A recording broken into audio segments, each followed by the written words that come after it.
exposure to the risk of higher energy prices in the future, and you get paid to wait. That's what I mean by positive carry. So I think that's a decent, kind of a different type of position.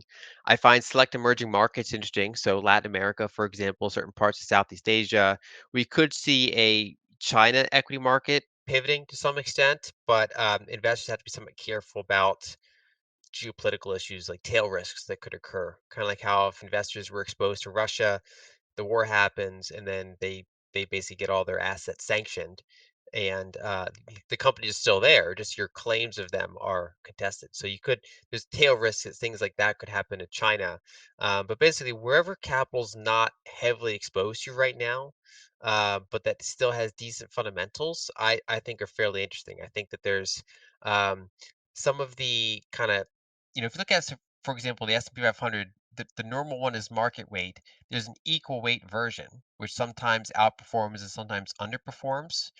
If we do get a period of sustained economic reacceleration, then that equal weight one, which did way worse than the market weight one last year, could play a little bit of catch up. So there are many equities out there, either domestically or foreign, that are not that expensive, even as other ones are. There's kind of a bigger than normal valuation. I think there's two factors to that. I think that there's no political will to do austerity. So regardless of whether it could last or not, I think that it's very unlikely. You have a very split Congress, so you have very adamant side, very strong side that would be against any sort of major tax increases. You'd have another side, in fact, both sides would really be against any sort of major spending cuts. Kind of the third rail of American politics is don't touch Social Security or Medicare, especially because that's where the majority of the voters are. Um, and so there's very little will to do that, first of all. Secondarily, I think that you'd have a major issue even if you tried at this point because the economy is so financialized. And so when the economy is not financialized, equities generally should follow what the economy is doing. So if the economy is doing well, profits are good, valuations can rise a little bit, stocks should do pretty well. If the economy is weak, profits are going to be worse, valuations are going to, probably suffer somewhat, and the stocks are going to go down. But because we're so financialized, there's so much net worth stuffed into equities. And then in particular, what makes America different than many other countries is a lot of our executive compensation. One is we're very wealth concentrated compared to most, say, European countries or compared to Japan. So a lot of our wealth is in the top 5%, 1%, 0.1%. And a lot of their compensation is dominance, either flows into CPI, likely due to things like energy shortages, or if it flows into asset prices, which is generally what is likely to happen if you don't get energy shortages and or you get a lot of like AI tech deflation and that kind of thing. So I guess that would be comparing like the 2010s versus the past few years that we've experienced, whether, what scenario does it go down?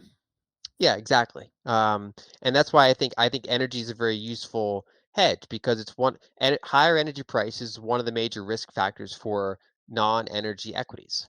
And so in this type of environment, sometimes energy equities or energy things like that can be a better protection against your other equities than long duration bonds can be. So in 40 years, generally stocks and bonds were inversely correlated, but during periods of, say, higher average inflation, things like energy stocks tend to be a better hedge for those other assets that generally prefer, tech-driven disinflation. High multiple growth equities, for example. They generally prefer low CPI, low interest rates, everything's rosy. That's how, and like large deficits because then they can keep just grinding higher. But if that does show up in higher Egypt, and they're currently experiencing a currency crisis, and so they have over 30% inflation. Their currency has lost a tremendous amount of value compared to the dollar, even as the dollar itself has been debased. And that's happening in dozens of countries around the world. And so a big theme that I cover in Broken Money is that this was largely a technological phenomenon. So ever since, if you go back to kind of the full history of banking, mostly what you're trying to do is make money more efficient. So gold is costly to move around, it's costly to verify, it's slow, and so most of the history of banking was how can we move this faster by moving it as little as possible. So for example, you deposit gold in a third party, and then if me and you are both using the same party and I want to send money to you or you want to send money to me, we just contact that third party and say, debit from this account, add to this account. And that just represents our claims of that gold moving, and that trusted third party just keeps holding the gold. That way, the gold liquidity for that. They basically lose all of their monetary properties outside of their jurisdiction in a similar way that arcade tokens or casino chips lose value outside of their very narrow defined, kind of issuer regions. Um, and there's only a handful of kind of global assets that connect that all together. And so one of the contentions I make in the book is that,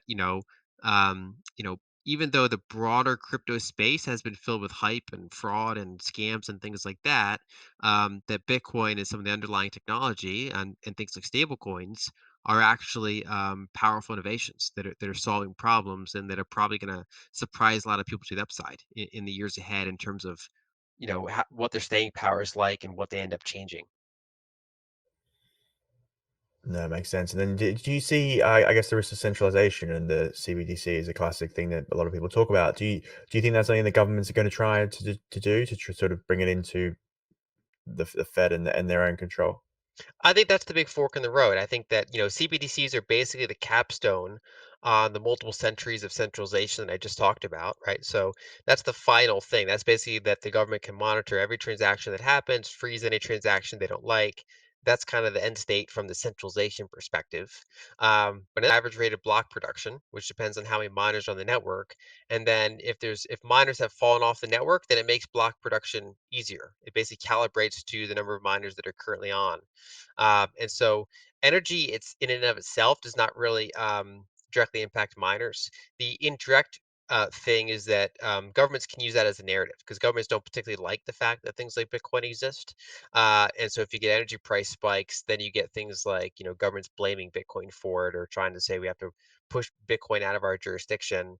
And so it really can kind of move around where the Bitcoin miners are, to determine kind of how difficult it is to operate a mining business. But for the most part, it doesn't really affect the blockchains themselves because that's been taken into account by the design. In fact, that's arguably Satoshi's main addition. Because when you put Bitcoin together, there are a bunch of things that already existed. He didn't invent blockchains. He did not invent proof of work. He didn't invent the types of encryptions that he used, but he put it all together. And then he added the automatic difficulty adjustment, which is kind of the control mechanism, the automatic control mechanism that makes it work.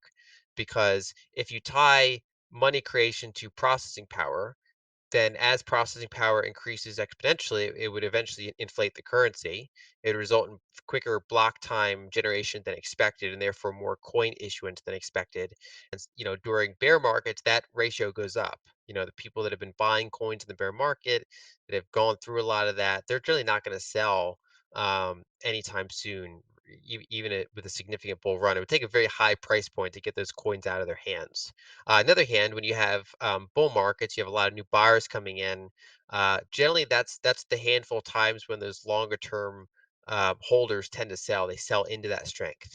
We've not really seen that cycle start yet. And so I still think we're fairly early phase in the bull market. But that doesn't mean anything about 3 months or 6 months. Um, Generally, my research shows that Bitcoin price is heavily correlated with liquidity in any given multi-month period, generally speaking. And so, kind of the stuff we talked about earlier in the conversation. What happens when the reverse repo facility gets low? What are some of the liquidity actions that they can resort to? How bad would they let liquidity get before they were forced to intervene? Those types of things can all determine what Bitcoin does in any sort of given quarter or couple quarters. But long term, next 2 years and longer, I'm quite bullish. Okay, that makes sense. And I guess if we look at the liquidity situation,